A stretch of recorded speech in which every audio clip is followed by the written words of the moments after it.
Now, we must turn our attention to the coronation. Kinsey Schofield, royal commentator and host of the Majesty podcast. We've got another one dropping soon, haven't we? Yes, it's going up tomorrow, right before I get on the plane. Amazing. Yes, we've done another Majesty podcast. Sorry about the delay, ladies and gentlemen. We've got it out there, though, and sorry it took us so long. But, you know, I've been away, and then you were ill, and then I was ill. But we are back. Now, let's talk about the coronation. Wait, I just have to, before we get into coronation, are we going to have time to talk about this interview with Samantha and Thomas tonight? We could do a quick thing on that. What do you want to say about it? This is Samantha Markle, Thomas Markle. They're appearing in an Australian sort of documentary expose. Poor Thomas as well does not come across like he is a man of great health, does he? No, this is on 7 News Spotlight in Australia. You're right, it's Thomas Markle, Thomas Jr. and Samantha. Some highlights. Samantha says that Meghan Markle would still be a waitress if it weren't for their father. Whoa, I mean, that's pretty tough. Those are some pretty tough words. She says that Harry and Meghan's relationship is very unhealthy, and she refers to it as toxic, which is similar to some of the conversations we've had on the Majesty podcast. Thomas Markle, Meghan's father, says they are branding it his deathbed plea for forgiveness and a reunion with Meghan, his daughter. And Thomas Jr. says, kind of almost as a threat, that they are not going anywhere, that they are not going away. So I think this could be a real bombshell interview tonight in Australia. Do you think that it plays badly that it's been exposed that Meghan was quite happy to write to King Charles, the then Prince Charles, apparently the heir to become the head of this terribly, horrifically racist family? Oh, no, it's not racism now, it's unconscious bias, because, of course, they changed their tune when the public didn't really like listening to that. Seems strange that she's able to put pen to paper there, but not to her ailing father. Not only that, but when she did put pen to paper with her father, who was ailing at that time too, she specifically says to Jason, I said, I love you, Daddy, not because it necessarily is how she would speak to her father, but she wanted sympathy from the audience in case the letter was leaked. Jason, of course, being the press secretary that was she was dealing with at the time. It'll be interesting to see the reaction to all of that in the run-up to the coronation, which, of course, as we know, she is not attending, and Harry is. Now, we the people are all invited to swear our allegiance to the King, is what the Mail on Sunday is saying. Called upon to swear true allegiance, every citizen of the UK and the nations that the monarch is head of will be asked to make their own homage in heart and voice to their undoubted King, and it will make the ceremony more of a people's coronation. On the front page of many of the newspapers this morning about all of this and about having this opportunity to do this. What do you think? Here's my homage to the King. They're my Union Jack fingernails. Oh, I saw them on Instagram, actually. Archbishop will ask millions to pledge allegiance to the King. It's even made the front page of the Sunday Times this morning. The homage of the people. Good idea? Do you think people will do that? I'll do it, and he's not even my king. I love him. I'll do it. I love this. I'm crazy about all this. And I saw your show yesterday where you were talking about, is there enthusiasm for this? I do get a sense that there is a lack of enthusiasm, but I'm hoping that I can personally make up for it. Well, let's try and ramp up the enthusiasm a little bit, because we've got I love this stuff. As you know, I've mentioned it before. I mentioned it on the Majesty podcast. I'll mention it again now. I love a bit of royal memorabilia. My downstairs loo has got some amazing royal memorabilia in it, including an original Coronation mug from 1952. I've got an original Charles and Diana mug from 1981. I've got an original Silver Jubilee mug from 1977, all on a shelf in my downstairs loo, because, you know, it's a very regal kind of house. So let's I mean, you've got an upstairs and a downstairs. Yeah, I'm pretty impressed. Yeah, that's the most impressive thing about this story. Let's talk about some of the memorabilia that we love and some of it that is a bit of tat, which we also love. Let's start with this Scrabble crown.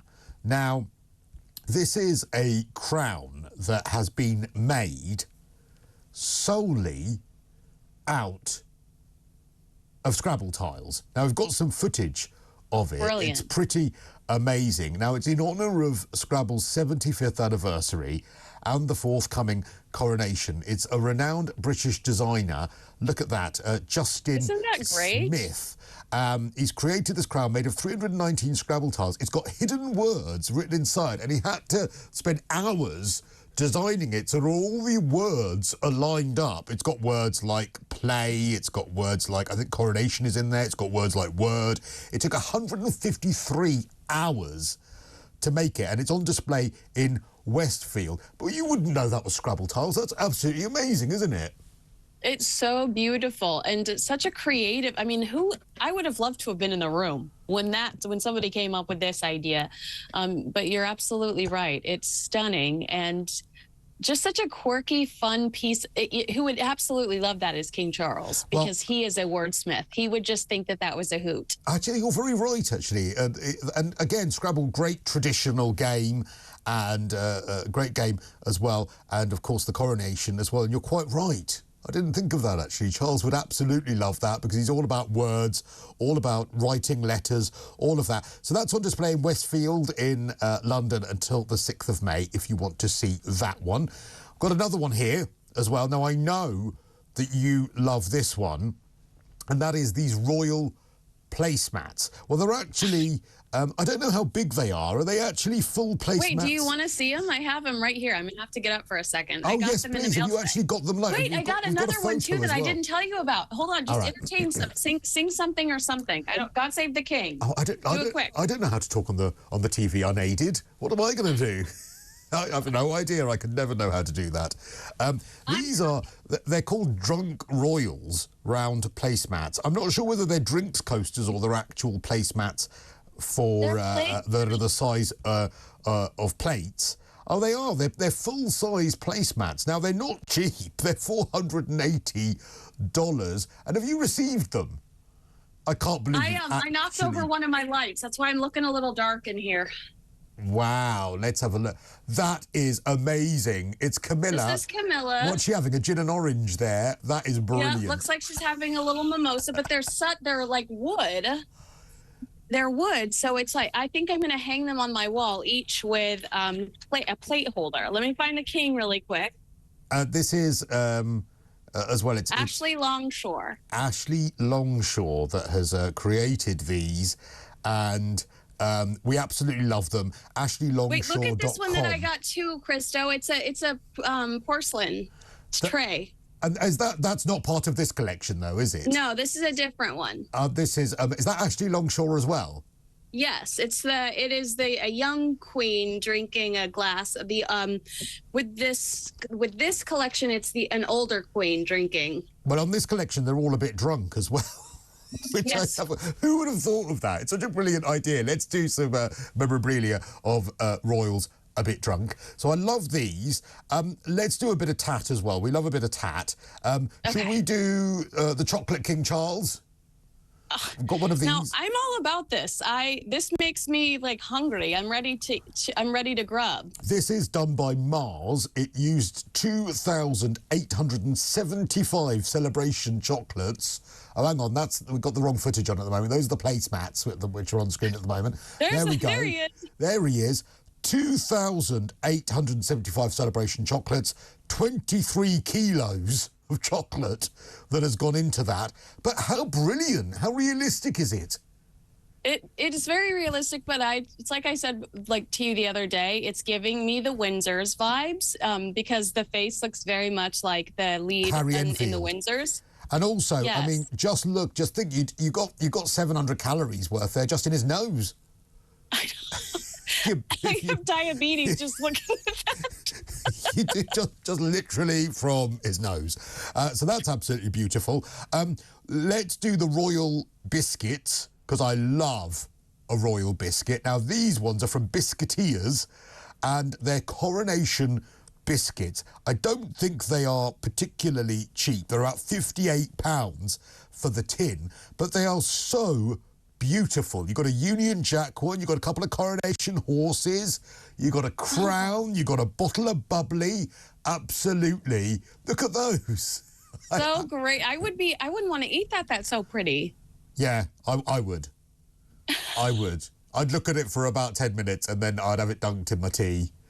You'd take one for the team. I would I'd take a few for the team.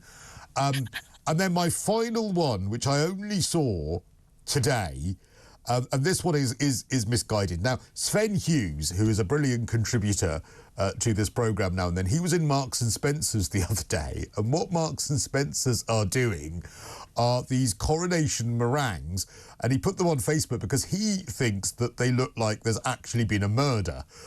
So have a look at these. They're from Marks and Spencer's, see what you think, which have got the photo of them we're putting up. But it does look like they are slightly sort of, there's been a Coronation murder. Can you see? Oh, that is a little aggressive. It is, isn't it? It's like, who looked at that and thought, yeah, how festive, how wonderful.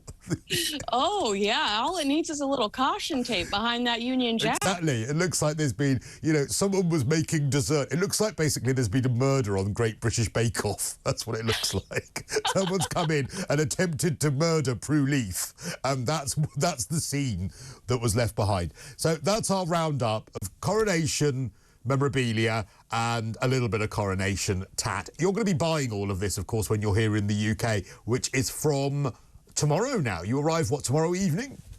Yeah, I will see you very soon. You looking forward to it? So much. I just finished packing and I'm really worried that my suitcase weighs more than 50 pounds. Oh, well, you have to get a private jet. See if you're going to hitch a lift with Harry. Oh, yeah, I'm sure he'd love to see me. You'd be absolutely wonderful. I'm sure you'd have loads to talk about on the flight over. You're going to be live in the studio. We're going to see you next Saturday here, and we're going to see you Sunday as well. Kinsey Schofield, thank you. We look forward to seeing you in person here in TalkTV Towers.